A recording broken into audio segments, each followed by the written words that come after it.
Oh, Hamlin. Teammates, Denny Hamlin and Tony Stewart. Stewart, who was going for his third straight win. Oh, there's no wreck, and there's Junior. That's what Kyle talked about on the pre-race show. There's one wreck, and then there's the follow-up wreck. And Junior is in it. And Sorensen also in it. And that's a perfect example of the wreck being at absolute at the front of the pack. And the front end hurt much, so. And people behind them trying to avoid them running over each other. Well, as you can see, Stewart had no place to go. He had no time to even react. Denny Hamlin, last week's winner. Steering wheel off. See, 11 car. Stewart's got a really good run. It looked like he got in the back of the 11 car, Kyle. Yeah, that wasn't an arrow loose. That was a touch. As a car owner, that is a nightmare come to life. Nightmare, exactly. And see, these guys back here, like I was talking about, everybody's checking up and they got no place to go. On board with Tony Stewart.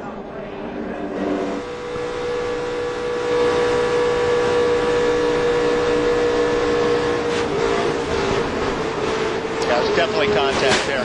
They just, he had a good run. That's when you're making time up on a guy like that.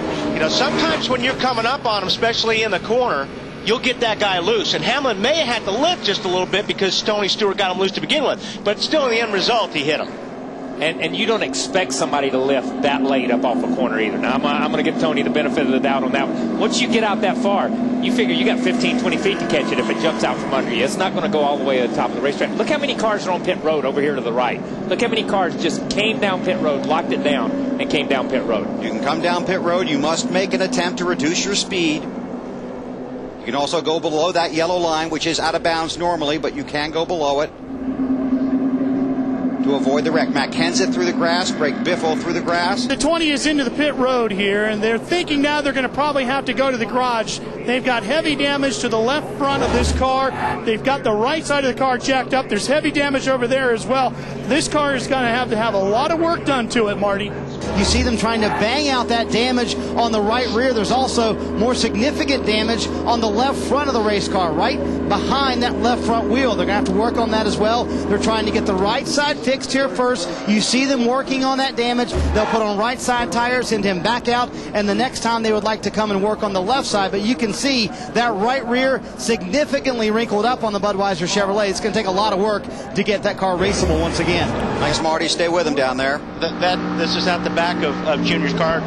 You see, he Get in front of you, go low, go low. Oh, and that's what happened. Somebody drilled the 43 car, Bobby Labonte, and ran into Junior. The 11 car decided to stop for some reason right in the middle of turn 4, so I'm sure he was getting tight because for 3 laps in a row we were catching him through the center and the exit of the corner, and all of a sudden he just stops on the exit of 4 in front of 42 cars and I guess expects all of us to drive around him. So I don't know. He's tore up 2 really good race cars. He tried to crash us on Friday in practice and didn't get it done, so at least he finished it off today.